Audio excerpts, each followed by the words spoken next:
O sea, la semilla no cambia. El tema es la tierra. Entonces, a veces puede haber hermanos con mucha fe, con muchas buenas intenciones de seguir a Dios y de obedecerle, pero de repente llegan situaciones a su vida y eso provoca que se aleje por un momento, que se aleje en un momento de Dios. Pero creemos en la promesa de Dios, que la semilla que se sembró un día va a dar fruto, y que esa semilla que se sembró no regresará vacía. Amén. Entonces, dele palmas al Señor. Entonces, hoy vamos a darle continuidad a esta parábola. Espero poderla terminar hoy, si no, por lo menos nos vamos a llevar una semana más. Y mire, y es de las más sencillas. ¿Por qué lo hablamos así? Porque de alguna manera Jesús nos la explicó. Por favor, ayúdenme en Mateo capítulo 13, pero quiero que leamos desde el versículo 19. Por lo menos ahorita vamos a ver solo el 19. Aquí es donde Jesús ya explica la parábola, es donde ya se van todos los que la escucharon y Jesús toma a sus discípulos y les empieza a explicar esta parábola. Y dice: y a todo el que oye la palabra del reino y no la entiende, el maligno viene y la arrebata. Lo que fue sembrado en su corazón, este es aquel quien se sembró la semilla junto al camino. ¿Ok? Y aquel en quien se sembró la semilla en pedregales, este es aquel que oye la palabra y enseguida dice que la recibe como. Entonces muchos de nosotros de repente venimos a la iglesia y recibimos esa palabra con mucho gozo, pero ¿qué sucede? Pero no tiene raíz profunda en sí mismo, sino que solo es temporal. Y cuando por causa de la palabra viene la aflicción o la persecución, enseguida tropieza y cae. Y era lo que explicaba yo ahorita ya en esta introducción, que fue algo que explicamos ya la semana pasada. La siguiente, por favor, hija. Y aquel en quien se sembró la semilla entre espinos, este es aquel que oye la palabra, mas las preocupaciones del mundo y el engaño de las riquezas ahogan la palabra y se queda sin fruto. Pero aquel en quien se sembró la semilla en tierra buena, levante su mano derecha y repita conmigo: yo soy tierra buena. Es aquel que oye la palabra y le entiende.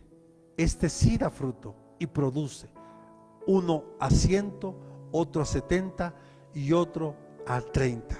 Amado Dios, te ruego por tu palabra, Señor. Haz de nosotros buena tierra, Señor. Quita de nosotros todo lo que nos puede estorbar, para que tu palabra se cumpla en nuestra vida y podamos dar ese fruto que a ti te agrada, Señor. Gracias te damos en el nombre de Jesucristo. Amén y amén. Dele palmas al Señor. Entonces, solo recordarle, la semana pasada ya empezamos a hablar de esta parábola y hablábamos que el tema principal, si pudiéramos poner un tema principal a esta parábola, tiene que ver con evangelizar, sembrar la semilla. O sea, aquí yo no sé qué tipo de tierra es usted, el único que lo sabe es Dios, pero mi trabajo es sembrar la semilla. O sea, yo no voy a agarrar a uno y le voy a decir: yo nada más te voy a dar esta semilla a ti y a los otros otra semilla. No, la semilla es la misma para todos. Amén. Por eso aquí Jesús hablaba de esta forma, y recuerde que Jesús hablaba en estas parábolas. Entonces vamos a ver que la palabra es proclamar el mensaje del evangelio. Jesús nos estaba mostrando el objetivo de esta predicación de la palabra, es hablar a los convertidos, pero también a los inconversos. Amén. A mí me impacta mucho, y yo se lo decía el domingo y me gozaba en mi corazón, porque qué hermoso es ver cómo es que Jesús no se le reveló a los israelitas, a los que más conocían de la escritura. O sea, los que estaban ahí, que conocían la palabra, nunca se dieron cuenta quién era Jesús. Y cuando usted estudia un poquito, se va a dar cuenta que más de las más 300 profecías que se dan acerca del Mesías se cumplen en Jesús. Pero los que conocían todo eso No lo entendieron. Pero hermano, el gozo que debe de haber en nuestro corazón debe ser grande. ¿Sabe por qué? Yo le explicaba, ¿qué hubiera pasado si los fariseos, los escribas, hubieran dadose cuenta que Jesús era el Hijo de Dios, que Jesús era el Mesías? No lo hubieran crucificado. Por lo tanto, dígale al que tiene a un lado, estaríamos en graves problemas, porque no habría perdón de pecados. Y hablábamos el domingo, o sea, fue algo hermoso darnos cuenta. La salvación siempre ha estado en el Antiguo Testamento también. Tanto el Antiguo como en el Nuevo no cambia. Solo es por fe, es por creer. Solo lo único que tienes que hacer hoy es creer. Entonces, ¿verdad que es muy importante esta parábola?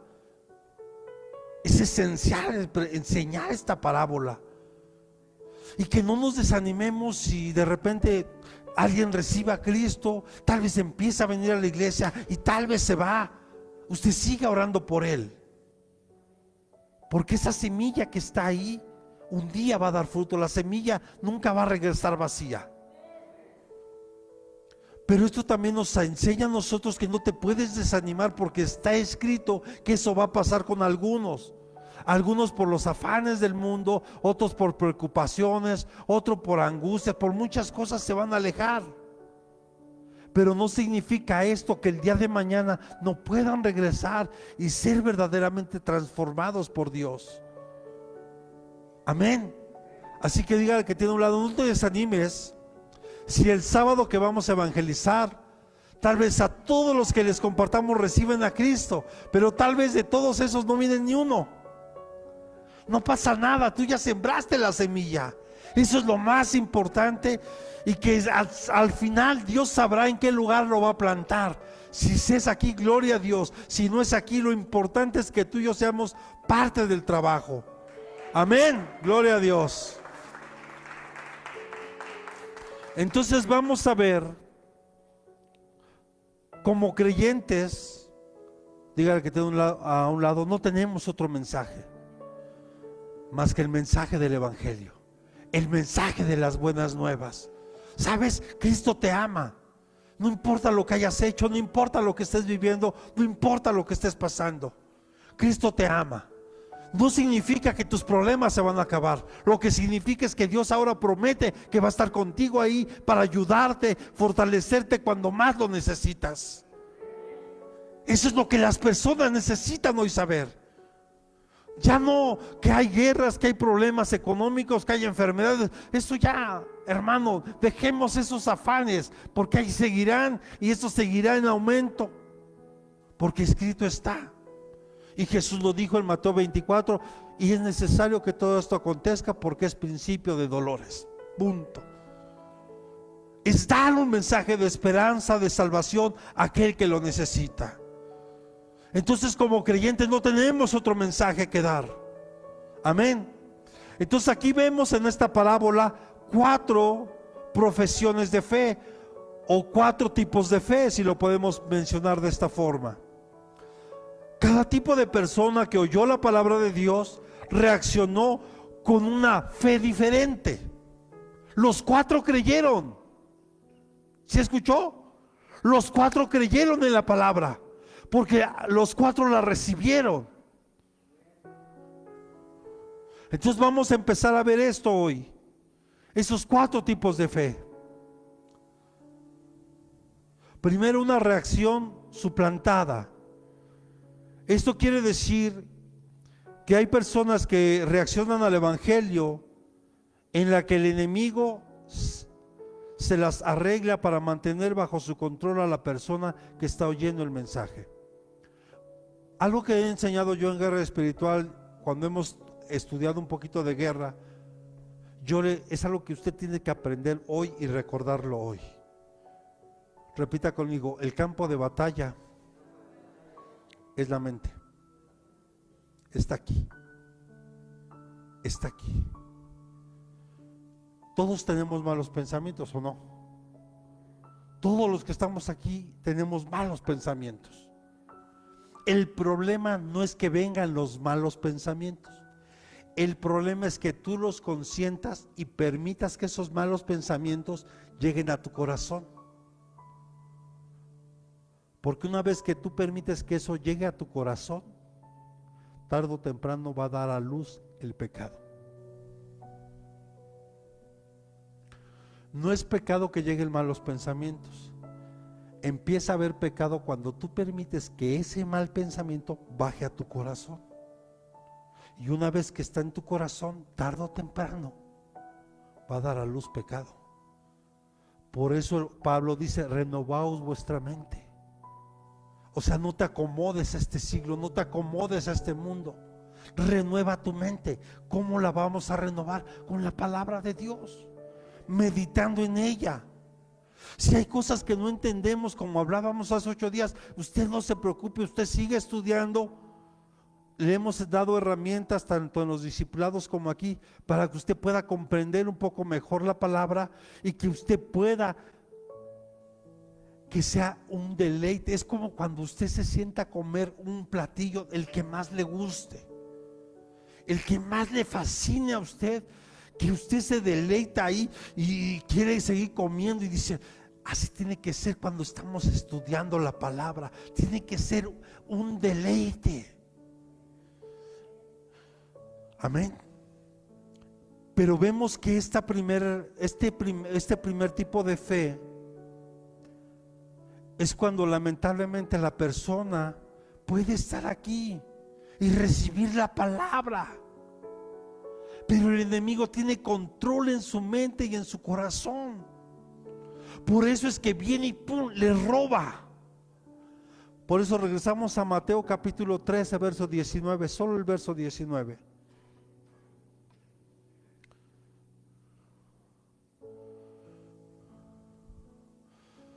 A todo el que oye la palabra del reino y no le entiende, el maligno viene y arrebata lo que fue sembrado en su corazón. Este es aquel en quien se sembró la semilla junto al camino. Por eso yo le digo, cuando usted no entiende una palabra, primero váyase y véala en un diccionario secular. Pero también tiene que tener a la mano, ya hoy hasta lo puede ver por internet, por favor. Pero yo le recomiendo que compre un diccionario bíblico. Algunos ya tienen concordancia. Ahí puede ver usted el significado de cada palabra. ¿Para qué? Para que yo pueda entender qué es lo que estoy leyendo. En lo secular no lo enseñan. Desde que vamos al colegio, si hay una palabra que no entendemos, ¿qué tengo que hacer? Ir al diccionario y busco el significado. Y si no me queda muy claro, puedo ir a buscar sinónimos. Y tal vez los sinónimos me van a ayudar a comprender mejor el mensaje o de lo que yo esté leyendo. Entonces esto nos enseña, amado, nos muestra que hay algunos en quienes Satanás, que el Señor los reprenda en esta noche, triunfa engañando, manteniendo ciegas a las personas. Y dice Pablo en Corintios que el Dios de este siglo cegó el entendimiento de las personas. ¿Para qué? Para que no les sea revelada la luz del Evangelio.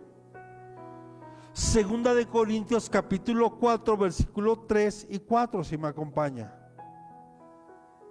Segunda carta a los Corintios capítulo 4, versículos 3 y 4. Y dice: y si todavía nuestro evangelio está velado. ¿Qué es estar velado?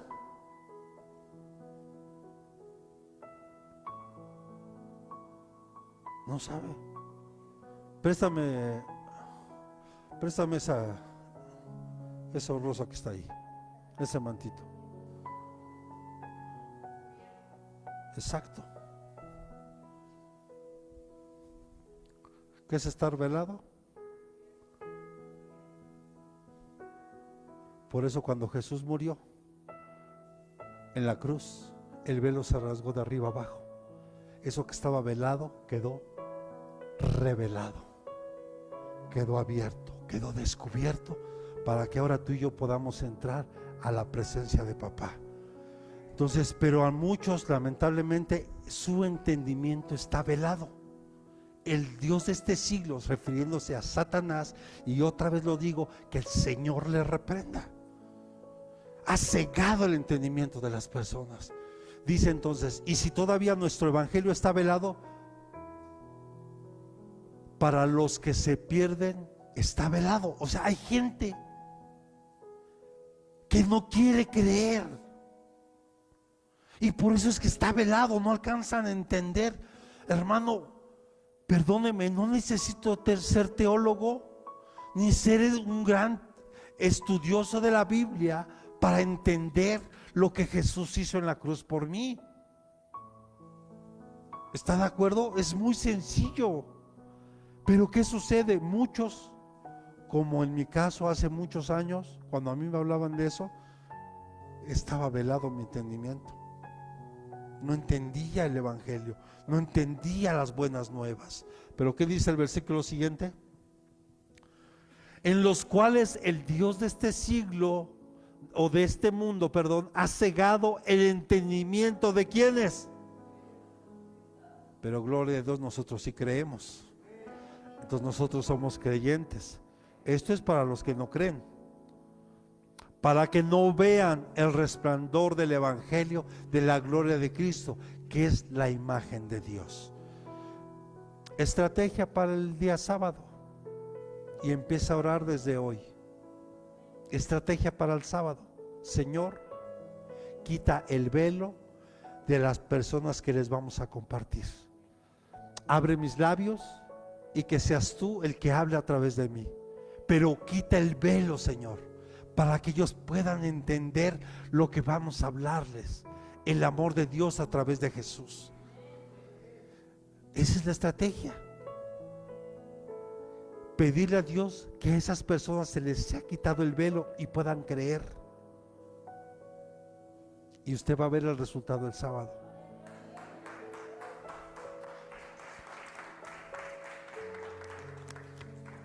Mire, hermano, muchos quieren reprender demonios, hermano. Ahí claramente dice, Él ha cegado el entendimiento de los incrédulos. Entonces, ¿qué tengo que hacer? Señor, quítales el velo para que puedan creer. Solo quítales el velo y usa mi boca, lo que la palabra que yo necesite decir a una persona, porque es la palabra que esa personita va a necesitar escuchar. Y usted va a ver el resultado. Si me ayuda a orar desde hoy para el día sábado, para preparar la tierra, para vertir la semilla, y que esa semilla pueda caer en buena tierra, pues vamos a ver el resultado. Amén. Entonces vemos que, amado, dígale al que tiene a un lado, el evangelio está disponible y revelado para todos. ¿Está de acuerdo? Dios no hace acepción de personas. Está disponible para todos los que estamos aquí y los que están allá afuera. Y está ya revelado, porque puse ahorita el ejemplo poniendo ese pequeño velo cubriendo aquí. Lo que hizo Cristo es quitar el velo para que hoy nosotros se nos revelara y pudiéramos entrar a la presencia del Padre sin necesidad ya de otra cosa tan extraordinaria. Solo necesitas creer que Dios existe y que Dios te está escuchando. Pero dice que a excepción de aquellos que se han negado a creer, pero Dios lo puso disponible para todos. Él no vino a salvar solo a un grupo de personas. Jesús, cuando dice que Él vino a dar su vida por todo el mundo, o sea, por todos los seres humanos, de cualquier posición económica o social. Incluso, lo voy a decir de esta forma, no importa el credo que hoy puedan predicar, Él vino por todos, porque la voluntad del Padre es que ningún hombre se pierda.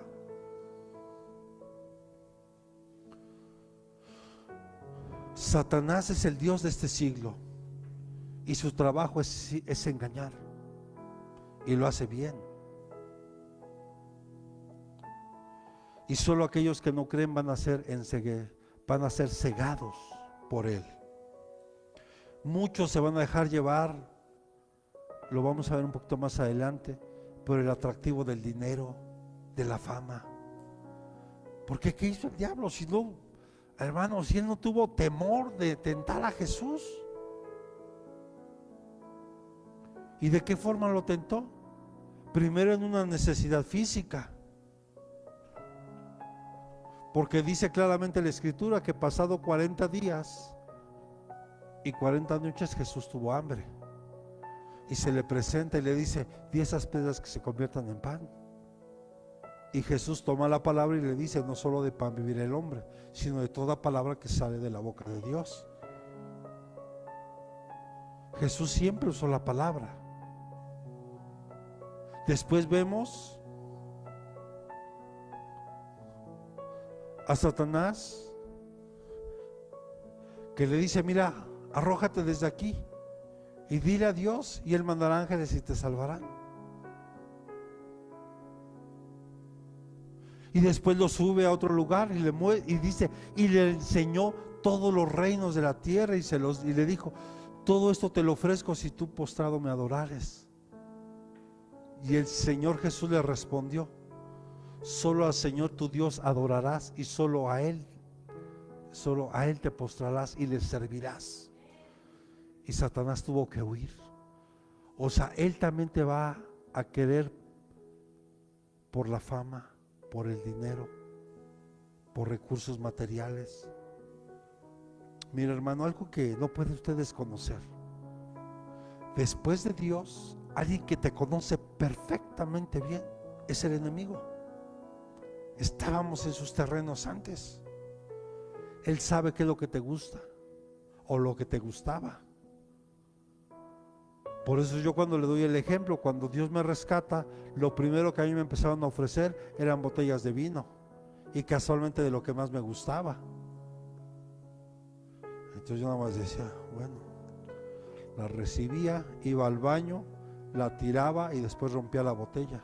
Dije: esto no entra a mi casa, porque yo ya no quiero caer en esto. Porque Él sabe y siempre va a buscar la forma de hacerte caer, de engañarte para alejarte del propósito que Dios tiene contigo. Entonces esto es lo que Él quiere: impedirte que entendamos y que mantenga ciega a las personas. Tan pronto como una persona dice: yo recibo a Cristo hoy con todo mi corazón, y hasta tal vez lloró, el enemigo en poco tiempo llega y le arrebata lo que acaba de recibir. Por eso nosotros, cuando evangelicemos, debemos de llevar a las personas que verdaderamente comprendan lo que hicieron. Porque hay otros que ofrecen, le he dicho aquí, que ya tu vida es nueva, ya cambió todo. Sí, ¿es verdad eso? Hermano, yo le he dicho aquí, lo que cambia, lo que vuelve a nacer es tu espíritu.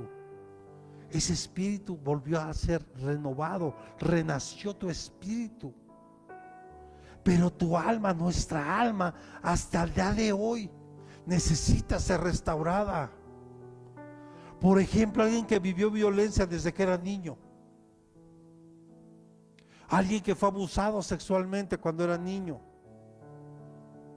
puede llegar a la iglesia y puede recibir a Cristo, pero tal vez todavía su alma en esa área está lastimado. Y en la iglesia es donde necesita ser sanado, restaurado. Eso no se va a restaurar desde el momento que tú recibes a Jesús. Él te va a ayudar en esa parte.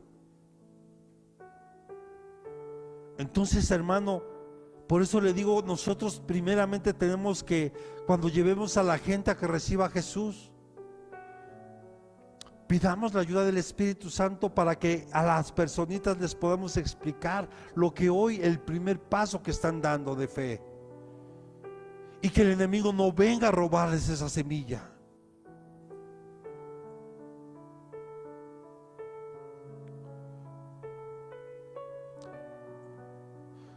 El enemigo siempre estará tratando de suplantar lo que Dios puede hacer en la vida de una persona. Ahora yo quiero que reflexione y con esto quiero poner este ejemplo claro y va a ayudarnos a entender esto. No es lo mismo la vida eterna que Jesús y Dios nos promete que la inmortalidad. Lo vuelvo a repetir. No es lo mismo la vida eterna que el Señor nos promete a través de Jesús. Porque ¿qué dice Jesús? El que cree en mí, aunque esté muerto,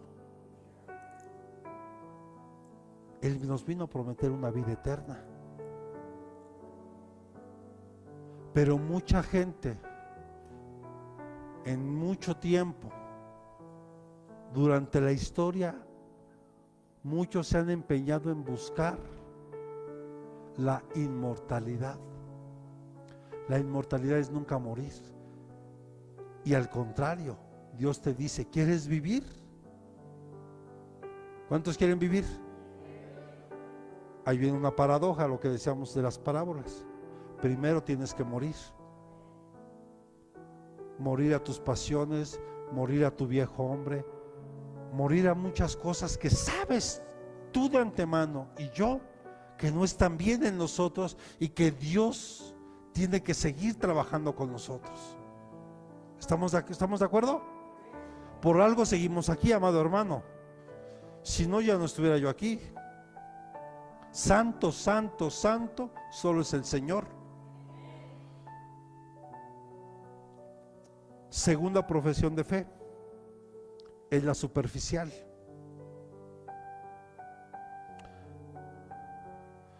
Es aquel que reacciona con mucho entusiasmo, con mucho gozo, y tal vez hay sumisión al evangelio. Al oír el mensaje, algunos reaccionan con ese entusiasmo y quieren entregarse de inmediato. Pero ¿qué pasa?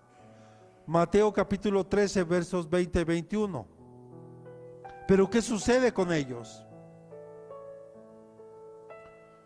Y aquel que sembró la semilla en pedregales, este es aquel que oye la palabra y enseguida recibe con gozo, pero no tiene raíz profunda en sí mismo, sino que solo es temporal. Y cuando por causa de la palabra viene la aflicción o la persecución, enseguida tropieza y cae. Mira, hermano, un verdadero hijo de Dios, una vez que recibe a Cristo y cuando empieza a caminar en el evangelio, al poco tiempo empieza a vivir pruebas. Vienen las aflicciones a su vida.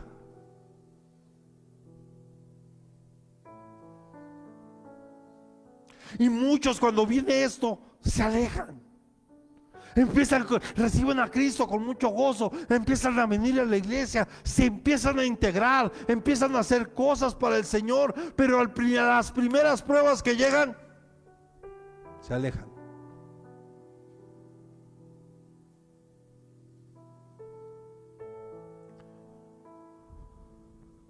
La clave de estar en el Señor, hermano,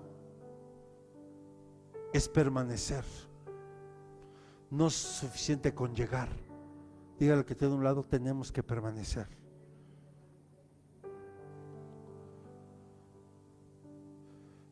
Y tal vez porque las personas reaccionan tan rápido a esto,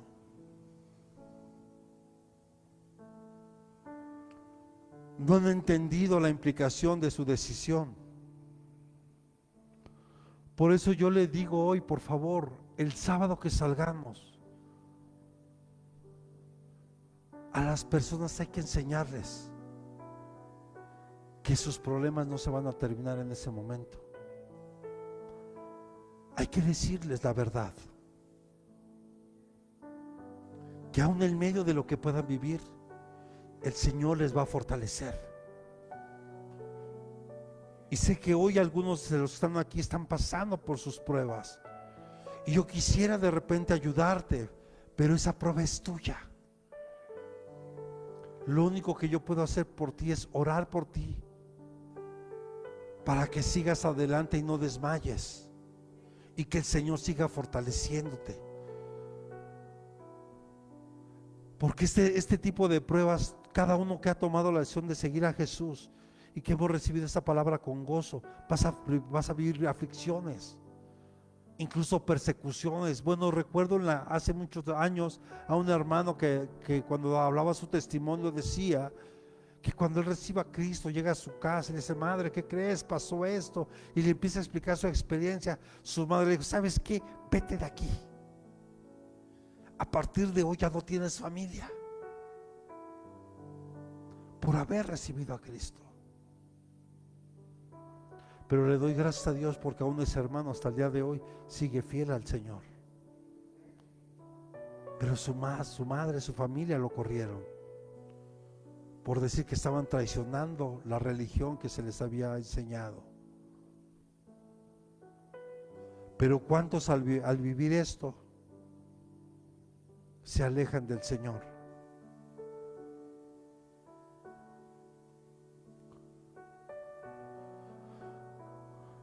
Algunas personas van a reconocer al Evangelio pasando al frente en una reunión, tal vez dentro de la iglesia, o ahora que vayamos al hospital. Pero tal vez después de ese día nunca más nos vamos a volver a ver. Yo ya le vuelvo a repetir otra vez esto: usted no se preocupe. Si usted puede, tómele los datos a la persona y pregúntele si le gustaría que se le visitara. Aparte de darle un folleto de la iglesia, habrá algunos dentro de todos que a lo mejor si quiera ser visitado para poderlo ayudar a leer, estudiar la Biblia y después prepararlo para que venga a la iglesia. Pero tal vez muchos de ellos no los vamos a volver a ver.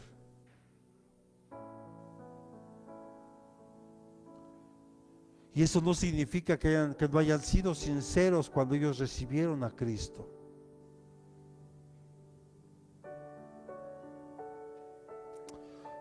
Pero tal vez algunos sí la hicieron de manera precipitada y resultó ser una fe superficial por la necesidad que tenían. Porque mucha gente solo por la necesidad que está pasando hoy dice: sí, recibo a Cristo,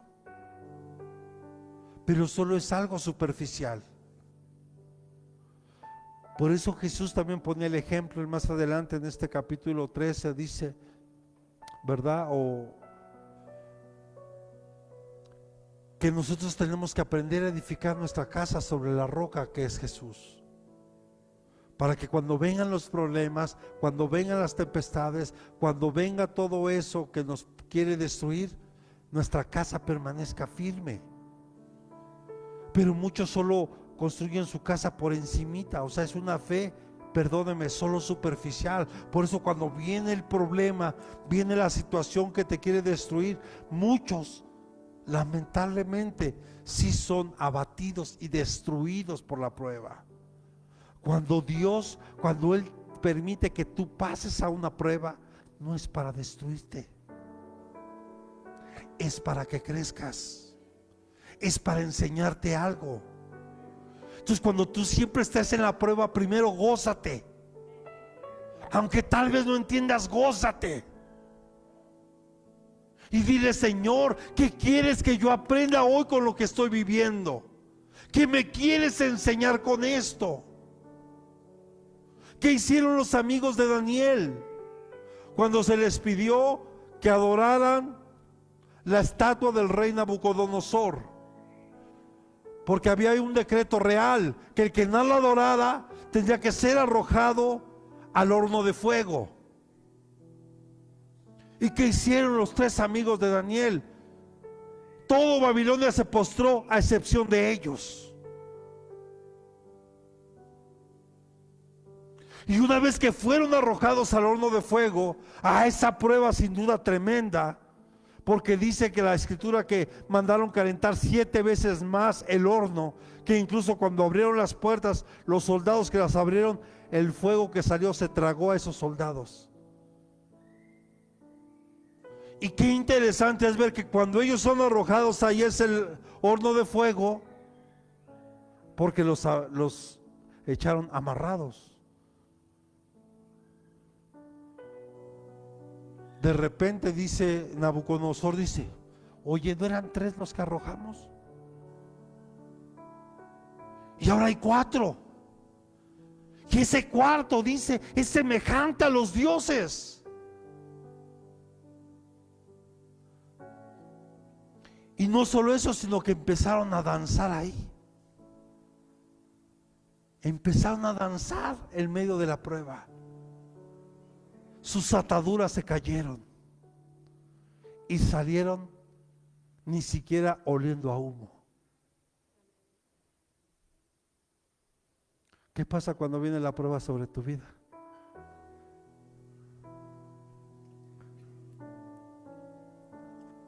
Por eso el Señor dice, una vez puestas las manos en el arado, ya no puedes mirar atrás. Si no, te va a pasar lo que a la esposa de Lot, que solo por mirar atrás, por ver sus anhelos, la ciudad que amaba, se convirtió en estatua de sal. Usted ya no puede mirar atrás, usted tiene que seguir adelante. Y tal vez en ese caminar usted se puede caer. Levántese, tómese de la mano del Señor, sacúdase y siga adelante. 7 veces caerá el justo, 7 veces la mano del Señor lo levantará. Pero usted tiene que seguir, usted tiene que seguir, usted tiene que ver la meta, que es Cristo.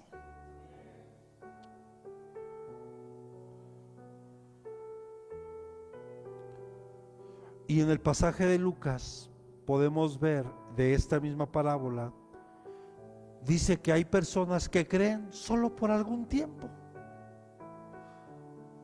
¿Se ha conocido gente así? Que solo por un tiempo siguen al Señor y después, ¿por qué no te congregas?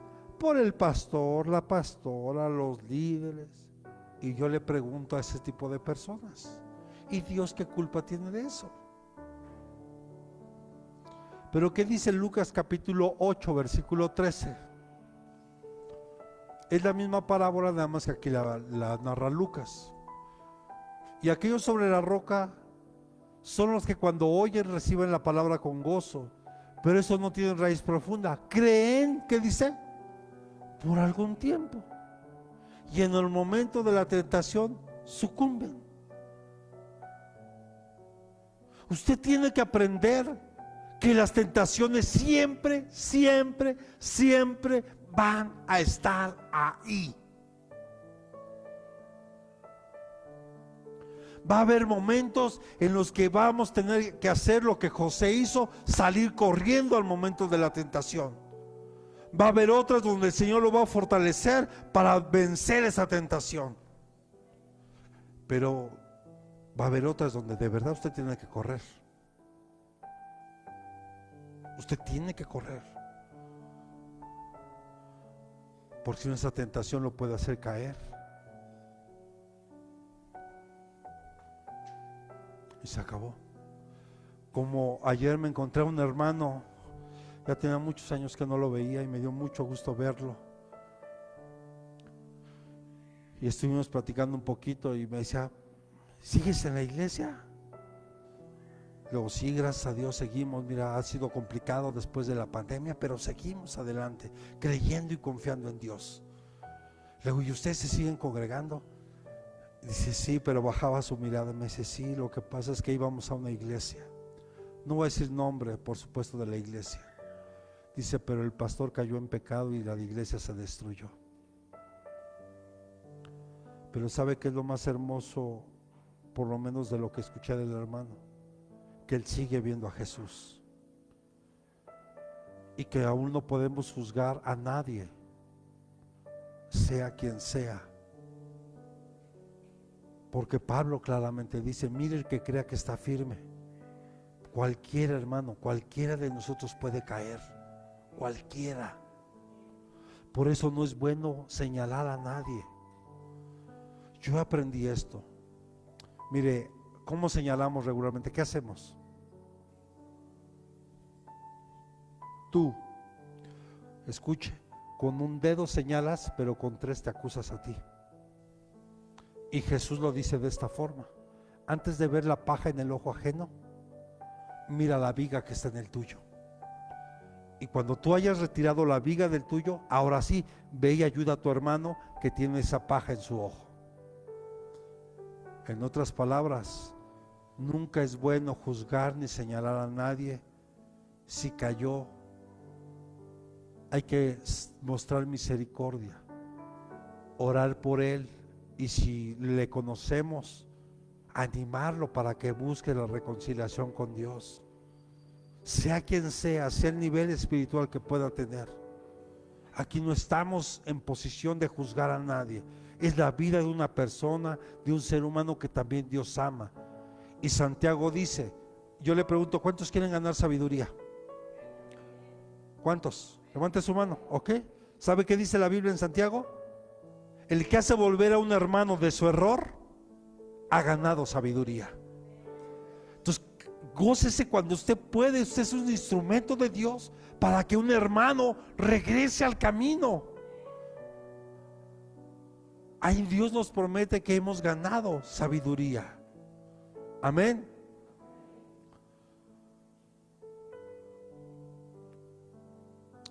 Y vemos que muchas personas que reciben con gran entusiasmo la palabra de Dios y la han escuchado, la han oído, pero cuando viene un problema personal que están viviendo y están atravesando, se alejan.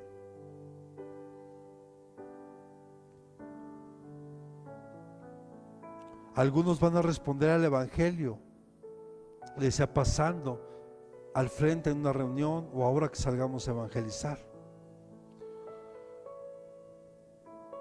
Amén. Por eso es que dice Lucas que algunos creen por algún tiempo nada más. La tercera que quiero ver hoy con ustedes es aquella fe que de repente se ahoga, como le pasó a Pedro, ¿se acuerdan? Cuando Jesús le dijo, bueno, Pedro primero se atrevió a decirle, si eres tú, haz que yo vaya, ¿sí recuerdan? Y cuando Pedro empieza a caminar sobre el agua, llega el momento en que ve las tormentas, los vientos, el mar.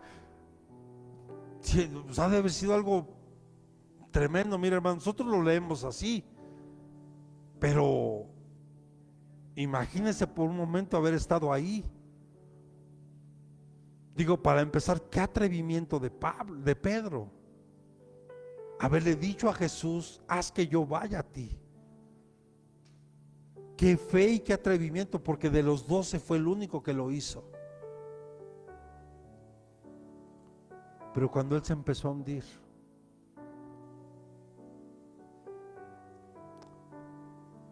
y fue lo que le dijo Jesús, ¿por qué dudaste? ¿Por qué dudaste? Si ya ibas a llegar, ¿por qué dudaste? A veces nuestra fe se puede ahogar. Hay quienes tal vez pueden reaccionar de una manera positiva al evangelio, pero permiten que las preocupaciones, que los deseos compitan y sofoquen el evangelio. Por ejemplo, hoy que se empieza a escuchar de una recesión económica a nivel mundial, porque esto no solo es aquí en México. Digo, la verdad es que hay naciones que lamentablemente la están viviendo peor que nosotros. En serio, hermano. Pero muchas personas hoy se empiezan a preocupar porque escucharon que se acerca un cometa verde y que posiblemente va a ser la destrucción de la humanidad, el apocalipsis. Otros que dicen que el 23 de abril del 2023 viene un cataclismo. Mira, hermano, cuando tú y yo estudiamos la palabra, como estudiamos Apocalipsis, el Señor claramente nos dejó esa línea del tiempo para ir comprendiendo todo lo que iba a suceder. Antes de que todo eso pase, porque un día va a suceder, sí es verdad, va a suceder que el sismo, que en este año se inaugura la casa de los la casa abrahámica, esa que se está acabando de construir en Emiratos Árabes Unidos, donde se va a unificar el judaísmo, según dicen cristianismo, pero en realidad es el catolicismo, y los musulmanes.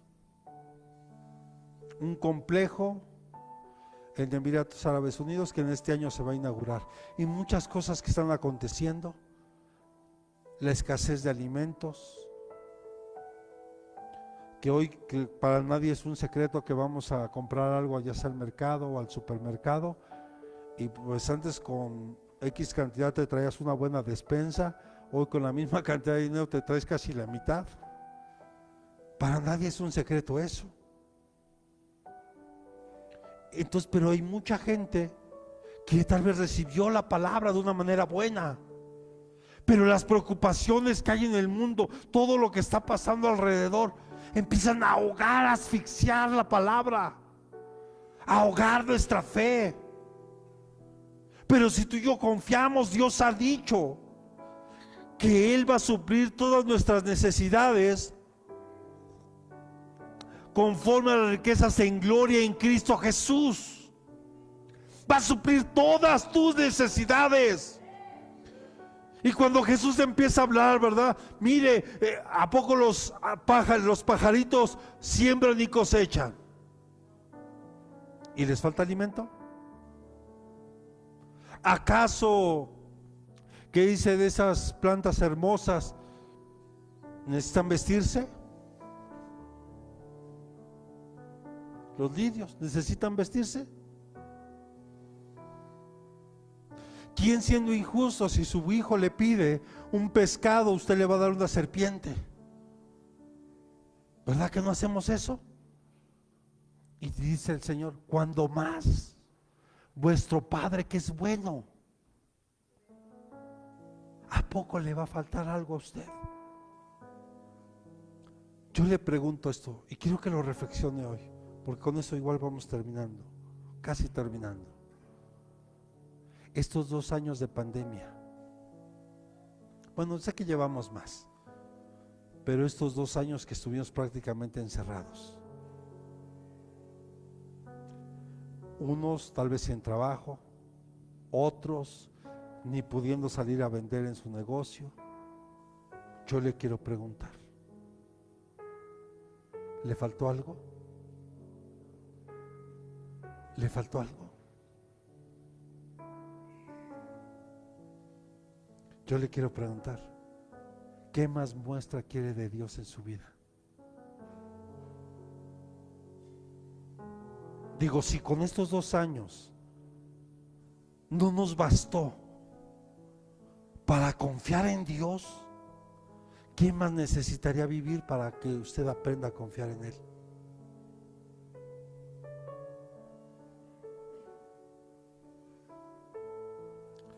Para mí fue la lección más hermosa que Dios me dio. Me dio muchas, pero esa, ver mi refrigerador lleno. Claro que extrañaba congregarme, extrañaba verlos, porque no es lo mismo, pues yo predicaba en casa, 1:30, y se acabó, y ahora, pues vamos a comer nada más nosotros. Pues sí, disfrutaba estar en casa con mi familia, pero me hacía falta estar con ustedes. Hacer ese trabajo que es el pastorado, que no solo es predicar, sino ir platicando, viendo cómo están, el poderlos ver, por qué no habían venido, algo así. Si estamos aquí, ¿verdad? ¿Qué dice Mateo 13:22? Vamos a ver qué dice Jesús aquí. Y aquel en que se sembró la semilla entre espinos, este es el que oye la palabra, pero las preocupaciones del mundo y el engaño de las riquezas ahogaban la palabra y se queda sin fruto. Yo sé que algunos ya lo experimentaron, pero otros a lo mejor están en ese proceso. Pero ¿sabe un proceso por el cual va a vivir un verdadero hijo de Dios? Cuando tú empiezas a buscar a Dios y empiezas a servirle, va a llegar un momento en que la economía va a fallar o vas a estar súper limitado. Nunca te va a faltar, porque tenemos que aprender a identificar. No es lo mismo, repita conmigo, no es lo mismo escasez que pobreza. La pobreza es una maldición que Cristo llevó en la cruz. Él se hizo pobre para enriquecernos a nosotros. Entendamos eso, no es lo mismo. La escasez es cuando literal estiras lo último y llegaste a la quincena y dices, ya, mañana cobro. Todos hemos vivido ese momento que dices, y parece que no va a alcanzar, y dices, y ve cómo es el diablo, que el Señor lo reprende y dice, no digas más porque si no, no te alcanza. Y, oh sí, dice, no dime, no te va a alcanzar. Es un engaño. Y se lo digo porque yo también experimenté lo que es no diezmar. Yo también lo hice porque fui engañado. Y cuando yo no lo hacía, mi dinero se iba así y no me daba cuenta ni en qué. Pero cuando yo diezmaba, algo pasaba. Llegaba al trabajo y me decían, ven, ¿qué pasó? Ven, te voy a invitar a desayunar, ¿qué quieres? ¡Ay, gloria a Dios! Ese día ya no gasté, aunque sabía que un día tenía que invitarles, pero ese día yo ya no gasté. Y luego te encontrabas a alguien, ven, te pago el pasaje. Algo sucedía, llegaba la quincena. Se lo digo porque, hermano, pregúntale a la pastora. Había veces que contábamos las moneditas a fin de la quincena. Esto para ti, esto para mí. Y Dios dirá mañana. Un tiempo de escasez. Pero muchos son engañados por las riquezas. Estas personas no tienen una reacción superficial al evangelio, sino que con el tiempo se empiezan a desviar conforme permiten que otras preocupaciones lo empiecen a desplazar y empiezan a ocupar esos lugares. Y eso Jesús le llama las preocupaciones de esta vida y el engaño de las riquezas. Dios no está peleado con que tú seas rico o te vaya bien o que tengas dinero. Dios no está peleado con eso. El problema es que si tú le das prioridad a eso, te puedes desviar. Ahí está el caso del joven rico que se acerca a Jesús y se le dice, Señor, yo honro a mis padres, yo ofrendo, yo diezmo, le doy al pobre, ayudo a la gente. ¿Qué tengo que hacer para heredar la vida eterna? ¿Cuál fue la respuesta de Jesús? Vende todo lo que tienes y dáselo a los pobres. Y dice que se entristeció y dijo, Señor, cuando gustes venir, esta es tu casa. ¿Por qué? Porque los afanes por las riquezas, por las preocupaciones que todos tenemos de alguna forma. Es más, yo la palabra preocupación es una palabra que yo casi nunca ocupo. Porque hay personas que luego me dicen, no, pastor, no se preocupe. Tienes razón, me ocupo. ¿Qué necesitas? Porque a mí no me gusta preocuparme. A mí me gusta ocuparme de las situaciones que se presenten. Yo en mi trabajo, por eso cuando me encargan, ¿sabes qué? Te encargo esta parte, en esto. Ok, yo estoy ahí para resolver los problemas que se presentan.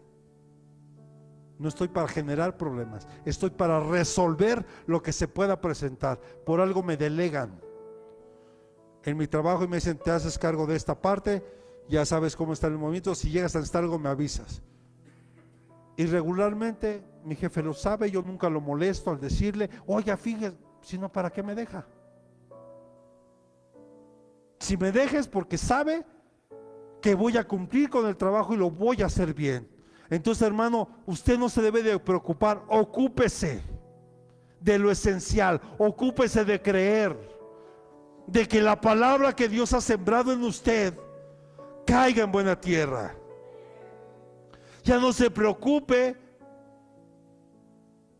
por lo que pasa en el mundo, ni por el engaño de las riquezas, porque lo que podamos generar aquí, hermano, mire, o tal vez usted está afanado. ¿Qué pasa si Dios vino hoy por su vida?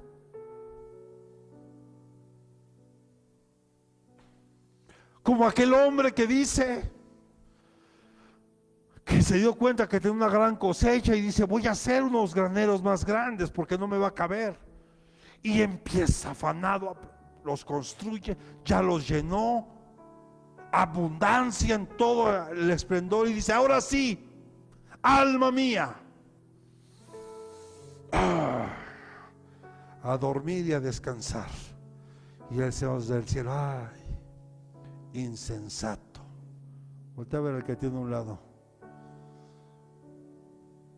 Voltea a ver al que tiene a un lado, o atrás, adelante. Dale, ahí te hablan. Si supieras que esta noche vengo por ti, ¿de qué le sirvió tanto afán? Ahora, eso no significa que no haga usted nada. O sea, lo que le quiero dar a entender es que no se afane por eso, pero eso no significa que no haga nada. Siga esforzándose, trabaje, pero que su prioridad sea el reino de Dios y sea el Señor. Y ponga cualquier proyecto que usted tenga en su vida, de trabajo, un negocio, lo que sea, estudiar, lo que sea. Dígale: Señor, pongo este proyecto en tus manos, y si es de ti, en su tiempo tú me lo vas a dar. Un buen trabajo donde yo no me aleje de ti. Un trabajo donde pueda estar al pendiente de mis hijos, pero sobre todo, Señor, que no me aleje de ti. ¿Sabe qué? Dios se lo va a dar. Y si usted ha aprendido a darle primer lugar a Dios, Dios se lo va a dar. Pero ya conozco, mire, cuando empiezan: no, pastor, un buen trabajo, fíjese, y me va a dar chance los domingos y chance.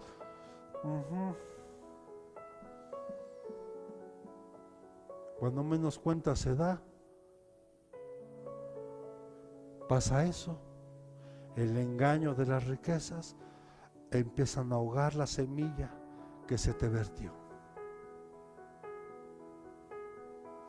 Y con el paso del tiempo se enfría y tendrán que vivir otro tipo de procesos, pero lo más hermoso es que Dios los traerá de regreso. Y aquí estaremos para recibirlos con los brazos abiertos.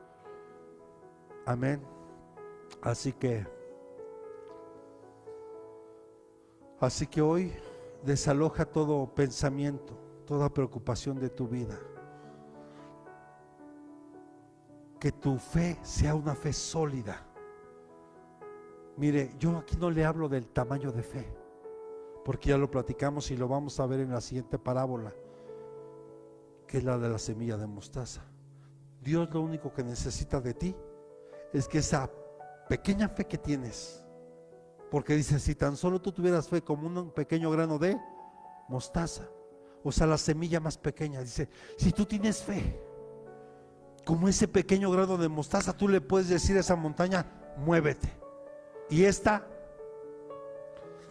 ¿y qué dice el canto de este? Ya se me fue el nombre. Si tuvieras fe,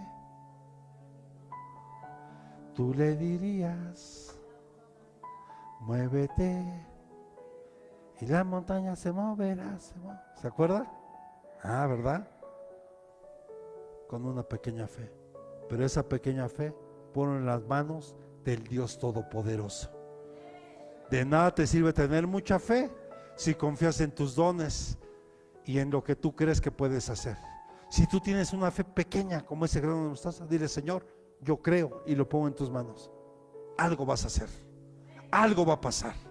Amén. Dele palmas al Rey y póngase sobre sus pies y oremos a papá.